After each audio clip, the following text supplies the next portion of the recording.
నమస్తే సార్. నమస్తే అమ్మా. సార్ నా ఫ్రెండ్ ఒక అమ్మాయి ఉంది సార్. ఎప్పుడు చూసినా హాస్టల్లో నిద్ర పట్టట్లేదు అనే చెప్తుంది. ఎక్కువగా చాలా డేస్ నుంచి ఈ నిద్రలేని సమస్యతో ఎక్కువ బాధపడుతుందండి సార్. నాకు చాలాసార్లు చెప్పింది. సో మరి తనకి ఈరోజు ఒక మంచి హోమ్ టిప్ చెప్పండి సార్. చెప్తానమ్మా. అంటే ఎన్నాళ్ళ నుంచి ఉందంటమ్మా సమస్య? తను 1 మంత్ నుంచి నాకు చెప్తుంది సార్ నిద్ర సరిగ్గా పట్టట్లేదు అని. ఓకే. మెడిసిన్స్ ఏమైనా వాడారంటారమ్మా? లేదు సార్, ఏం వాడట్లేదు. ఎందుకో ఎక్కువగా స్ట్రెస్ అని చెప్తుంది సార్. స్ట్రెస్ వల్ల నిద్ర పట్టట్లేదు. ఓకే. మెడిసిన్స్ కూడా ఇంతవరకు వాడలేదు? లేదు సార్, వాడలేదు. మంచి రెమెడీస్ ఉన్నాయమ్మా. సేఫ్టీ రెమెడీ చెప్తానమ్మా. తయారు చేసుకోవడం కూడా ఈజీ అమ్మా. అది ఐటమ్స్ కూడా చాలా సింపుల్ ఐటమ్స్. సో హోమ్ రెమెడీగా చెప్తానమ్మా. అది వాడుకుంటే మంచి నిద్ర, కంటిన్యూ నిద్ర వస్తామా. సో కంటిన్యూగా నిద్రపోతే ఒంటి నిండా ఆరోగ్యం. అవును సార్. ఎప్పుడైతే ఆ స్ట్రెస్ అంతా తగ్గిపోతుంది, బాడీ మైండ్ రిలాక్స్ అయిపోతాయి నిద్రపోవడం వల్ల. మరుసటి రోజు ఆమె దైనందిన కార్యక్రమంలో ఆమె చేయాల్సినటువంటి ఆ డైలీ యాక్టివిటీస్ అన్నీ హ్యాపీగా చేసేస్తారమ్మా. సో అది ఎలా తయారు చేసుకోవాలంటేమా, ఒక 100 ml మిల్క్ తీసుకోవాలమ్మా. ఒక పాత్రలో 100 ml మిల్క్ తీసుకొని ఆ 100 ml మిల్క్కి 100 ml వాటర్ యాడ్ చేయాలి. అర్థమైంది కదమ్మా? 100 ml వాటర్ యాడ్ చేయాలి. అట్లే ఎలాచమ్మా తెలుసు కదమ్మా, కార్డమమ్ అంటారు, ఏలకులు తెలుసు కదమ్మా. సో ఎలాచి క్రష్ చేసేసి బాగా నలగొట్టేసేసి 2 ఎలాచీలమ్మా, 2 ఎలాచీలు నలగొట్టేసేసి అందులో వేసేయాలమ్మా. దీంతోపాటు ఒక టీ స్పూన్ అంటే ఒక 5 grams, ఒక చిన్న చెంచమ్మా అశ్వగంధ చూర్ణం వేయాలమ్మా. అర్థమైంది కదమ్మా? మళ్ళీ ఒకసారి చెప్తాను చూడమ్మా. ఒక 100 ml మిల్క్, 100 ml వాటరు, 2 ఎలాచి, 1 టీ స్పూన్ అశ్వగంధ పౌడరు అన్నీ వేసేసి పొయ్యి మీద పెట్టాలమ్మా. పొయ్యి మీద పెట్టిన తర్వాత సన్న మంట మీద, ఎందుకంటే టైం అయిందని చెప్పేసి, టైం అడ్జస్ట్ అవ్వలేదని చెప్పేసి త్వరగా నేను తీసుకోవాలని చెప్పేసి అట్లా కాకుండా లో ఫ్లేమ్ మీద పెట్టుకోవాలమ్మా. సో సన్న మంట మీద 100 ml పాలు, 100 ml నీళ్లు తీసుకున్నాం కదమ్మా. నీళ్ళంతా ఇమికిపోయేసేసి కేవలం 100 ml పాలు మిగిలేటట్టు కాచుకోవాలమ్మా. అంటే ఆ నీరంతా ఎవాపరేట్ అయిపోవాలి. సో ఆ పాలు మాత్రం మిగిలేటట్టు కాచుకొని దించేసేసి గోరువెచ్చగా ఉన్నప్పుడు ఫిల్టర్ చేసేయాలమ్మా. ఫిల్టర్ చేసేసి అందులో ఒక 1/2 టీ స్పూన్ బెల్లమైనా కలుపుకోవచ్చు, లేకపోతే ఒక 1/2 టీ స్పూన్ పటిక బెల్లం పొడి అయినా కలుపుకోవచ్చు. మంచి తేనె దొరికేట్లయితే ఒక 1/2 టీ స్పూన్ తేనె అయినా కలుపుకోవచ్చు అమ్మా. సో మీ ఫ్రెండ్కు మా ఇది మోస్ట్లీ చిన్న వయసు కాబట్టి షుగర్లు బీపీలు అలాంటివి ఏమి ఉండవు కాబట్టి సరిపోతుందమ్మా. సో ఇదే రెమెడీ మరి మిగతా వాళ్ళు షుగర్ పేషెంట్స్ ఎవరైనా వాడుకోవాలన్నా, వెయిట్ ఉన్నటువంటి వాళ్ళు వాడుకోవాలన్నా, మరి అలాంటి వాళ్ళు కొలెస్ట్రాల్ ఇలాంటి సమస్య ఉన్నటువంటి వాళ్ళు వాడుకోవాలన్నా ఈ బెల్లం కానీ, తర్వాత ఈ యొక్క పంచదార పటిక బెల్లం పొడి ఇలాంటివి వాడుకోకూడదమ్మా. సో కొంతమంది తేనె కూడా వాడుకోకూడని పరిస్థితులు ఉంటాయి. అలాంటి వాళ్ళు జస్ట్ ఫిల్టర్ చేసుకొని తాగొచ్చమ్మా. కాబట్టి చిన్న వయస్సు ఉన్నటువంటి వాళ్ళకు ఎలాంటి వేరే అనారోగ్య సమస్యలు లేకుండా ఉండి కేవలం నిద్రలేమి, ఇన్సోమ్నియా అంటారు కదమ్మా, నిద్ర పట్టకపోయేటువంటి వాళ్ళకు ఈ యొక్క ఔషధం తీసుకోవడం వల్ల సరిపోతుందమ్మా. బెల్లం కావచ్చు వేసుకోవచ్చు, పటిక బెల్లం వేసుకోవచ్చు, తేనె కలుపుకోవచ్చు, ఏదైనా పర్లేదు. సో కండిషన్ బట్టేసి ఏదైనా ఆ 3 పదార్థాలు వాడకూడనటువంటి వాళ్ళు ఎవరైనా ఉంటే నేను చెప్పినట్లు ఆ యొక్క ఔషధాన్ని రెడీ చేసేసుకొని ఫిల్టర్ చేసేసుకుని తాగితే సరిపోతుందమ్మా. ఈ విధంగా చేసుకోవడం వల్ల మంచి రిజల్ట్ వస్తుందమ్మా. అలా అని చెప్పేసి ఏదో ఫస్ట్ రోజే సెకండ్ డోజే రిజల్ట్ వస్తుందని ఎక్స్పెక్ట్ చేద్దామా. ఎందుకంటే ఈ ఆయుర్వేదం మందులు కొంత బాడీని నార్మలైజ్ రెగ్యులరైజ్ చేసేదానికి ట్యూన్ చేసుకునేదానికి కొంచెం టైం పడుతుంది. సో కొంచెం ఓపికగా అంటే బాడీకి అలవాటు పడాలి, కొంచెం అలవాటు కావాలమ్మా.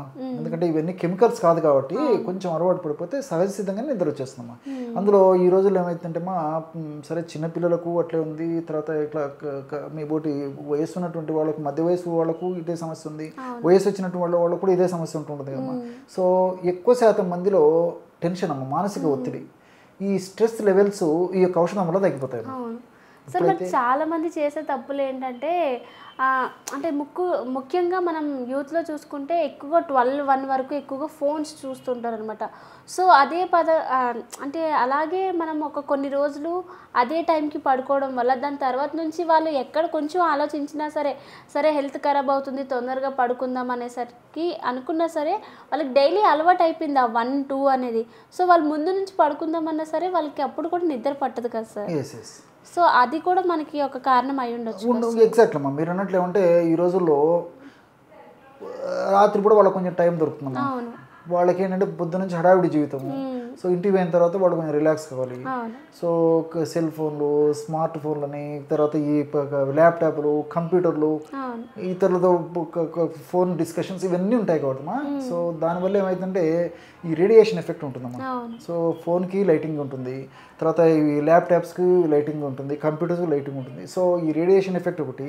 వీటి వల్ల ఏం జరుగుతుందంటమ్మా, ఈ రెటీనా కంట్లో ఏదైతే మనం కంటి లోపల రెటీనా మీద దీని ఇంపాక్ట్ కనిపిస్తుంది. ఎప్పుడైతే రెటీనా మీద ఈ లైటింగ్ పడుతుందో అప్పుడు నిద్రను మనకు మెదడులో నిద్రను కలుగజేసేటువంటి మెలటోనిన్ అనేటువంటి పదార్థం ఉత్పత్తి కాదమ్మా. సో ఎప్పుడైతే మెలటోనిన్ అనేటువంటి రసాయన పదార్థం ఉత్పత్తి కాదో నిద్ర రాదు. సో ఇప్పుడు నేను చెప్పినటువంటి ఈ యొక్క మెడిసిన్ వాడుకోవడం వల్ల ఏమవుతుందంటే మెలటోనిన్ ఉత్పత్తిని పెంచుతుందమ్మా. అది సమర్థవంతంగా పనిచేసేందుకు కూడా ఉపయోగపడుతుంది. కాబట్టి ఎక్కువ రోజులు వాడినా ఇబ్బంది ఉండదమ్మా. ఈ రోజుల్లో ఏమంటే స్ట్రెస్ఫుల్ లైఫ్ కదమ్మా, కాబట్టి చాలామంది సఫర్ అవుతుంటారు. కాబట్టి ఈ రోజు వాడుకోవడం వల్ల అన్నీ మనకు సైడ్ బెనిఫిట్స్ ఉంటాయమ్మా, సైడ్ ఎఫెక్ట్స్ అయితే ఏముండవు. ఈ అశ్వగంధ నేను ఈ పద్ధతిలో చెప్పాను కదమ్మా, ఈ పద్ధతి వాడుకోవడం వల్ల వ్యాధి నిరోధక శక్తి పెరుగుతుందమ్మా. ఎందుకంటే ఈ కాలంలో వివిధ రకాలైన కారణాల వల్ల చీటికి మాటికి అనేక రకాలైన జబ్బులు వస్తున్నాయమ్మా. అలాంటి జబ్బులు రాకుండా ఉంటాయి. అదేవిధంగా ఈ మోకాళ్ళ నొప్పుల సమస్య ఉన్నటువంటి వాళ్లకు ఈ యొక్క ఔషధం ఉపయోగపడుతుంది. మెడ నొప్పులు, భుజం నొప్పులు, నడుము నొప్పులు, ఇలాంటి నొప్పులతో కూడా కొంతమంది బాధపడుతుంటారు. సో ఈ యొక్క ఔషధం మల్టిపుల్ బెనిఫిట్స్ కాబట్టి కేవలం నిద్రను కలుగజేసేందుకే కాకుండా ఈ నొప్పులు తగ్గేందుకు కూడా ఉపయోగపడుతుందమ్మా. అంతేకాకుండా ఇప్పుడు కొంతమందికి సీజన్ మారేసరికి విపరీతమైన జ్వరాలు రావడము, ఇల్ హెల్త్ కావడం ఇలాంటివి జరుగుతుంటాయమ్మా. అట్లా రాకుండా ఉండేదానికి కూడా ఇది కంట్రోల్ చేస్తామా. అంటే అశ్వగంధ అంతే కదమ్మా. అశ్వగంధ చాలా అద్భుతమైనటువంటి ఔషధమా. ప్రపంచవ్యాప్తంగా కూడా ఎన్నో చోట్ల పరిశోధనలు జరుగుతున్నాయి. కాబట్టి అశ్వగంధ అమృతంతో సమానమ్మా. సో అశ్వగంధ చూర్ణం ఒక నిద్ర వచ్చేదానికే కాకుండా ఇంచుమించు అనేక రకాలైన జబ్బులకు వాడుకోవచ్చమ్మా. మీరు ఈ మాట అడిగేసరికి మరొక విషయం కూడా గుర్తొస్తుంది. దీన్ని పెన్నేరు గడ్డలు అంటారమ్మా. పెన్నేరు గడ్డలు అంటే ఇప్పుడు మనం చెప్పుకున్నట్టు అశ్వగంధ గడ్డలమ్మా. సో పేరు లేని వ్యాధికి పెన్నేరు మందు అని. సో ఒక వ్యాధి పలాందిని మనకు తెలియదు అనుకున్నామా. పూర్వకాలం కొన్ని వ్యాధులు వచ్చాయి, తగ్గిపోయి, మధ్యలో కొన్ని వ్యాధులు వస్తున్నాయి, తగ్గిపోతున్నాయి. ఇప్పుడు ఫర్ ఎగ్జాంపుల్ ఇప్పుడు మొన్న వచ్చినట్టు ఈ కోవిడ్ అమ్మా, ఆల్మోస్ట్ విజృంభించి తారాస్థాయికి భయభ్రాంతులకు గురి చేసింది. ఇప్పుడు ఎక్కడో అడపదడప కనిపిస్తున్నాయి. ముందు ఉంటుందో లేదో చెప్పలేమమ్మా. ఉండొచ్చు, ఉండకపోవచ్చు, ఏం చెప్పలేము. రేపొద్దున మళ్ళీ ఇంకో కొత్త జబ్బు రావచ్చు, కొత్త వైరస్ రావచ్చు, కొత్త బ్యాక్టీరియా రావచ్చు, కొత్త జబ్బులు రావచ్చు. ఏది ఏమైనప్పటికీ పేరు లేని వ్యాధికి పెన్నేరు మందు. ఏది అర్థం కాలేదనుకోండి, కాస్త పెన్నేరు చున్నం వాడుకుంటుంటే ప్రమాదం నుంచి బయటపడతామమ్మా. మనిషి ఏమంటే ఆ ప్రమాద అంచు నుంచి బయటపడడానికి అశ్వగంధ చూర్ణం వ్యాధి నిరోధక శక్తిని పెంచి మనల్ని కాపాడేటువంటి పరిస్థితి ఉంటుందమ్మా. దీంట్లో ఉన్నటువంటి వివిధ రకాలైన రసాయన పదార్థాలన్నీ కూడా మనకు బాడీకి చాలా ఉపయోగపడతాయని చెప్పేసి రీసెర్చ్లో కూడా ప్రూవ్ అయిందమ్మా. అంటే అశ్వగంధ అనేది డైలీ లైఫ్లో తీసుకోవడం వల్ల చాలా బెనిఫిట్స్ వస్తాయంట. ఎగ్జాక్ట్లీ అమ్మా, మీరు మంచి ప్రశ్న అడిగారమ్మా. ఎందుకంటే కేవలం నిద్ర సమస్య కాకుండా ఇప్పుడు నేను చెప్పినట్టు అనేక రకాలైన సమస్యలు కూడా ఉపయోగపడుతుంది. కాబట్టి ఈ అశ్వగంధ చూర్ణం ఈ పద్ధతిలో వాడుకోవచ్చమ్మా. బట్ ఇక్కడ ఇంకోటి ఏంటంటే ఈ డైలీ రెగ్యులర్గా మరి 3 months 6 months 1 year ఇట్లా ఎక్కువ రోజులు వాడవలసినటువంటి వాళ్ళు అంత డోస్ అవసరం ఉండదమ్మా. అంత డోస్ అవసరం ఉండదు. జస్ట్ ఒక 2 grams 2.5 grams వరకు, అంటే మ్యాక్సిమం 1/2 teaspoon ఒక కప్పు గోరువెచ్చని పాలలో కలిపి తీసుకుంటే సరిపోతుంది. జనరల్గా వాడుకునే దానికి స్పెసిఫిక్గా ఇలాంటి సమస్య తగ్గేందుకు కానీ కొంచెం నొప్పులు ఇలాంటి బాధలు ఎక్కువ ఉన్నప్పుడైతే నేను చెప్పిన పద్ధతిలో తయారు చేసుకుని వాడుకోవచ్చు. చూసారు కదండి, మీకు కూడా ఎలాంటి హెల్త్ ప్రాబ్లమ్స్ ఉన్నా కింద కమెంట్ సెక్షన్లో కమెంట్ చేయడం మాత్రం మర్చిపోకండి.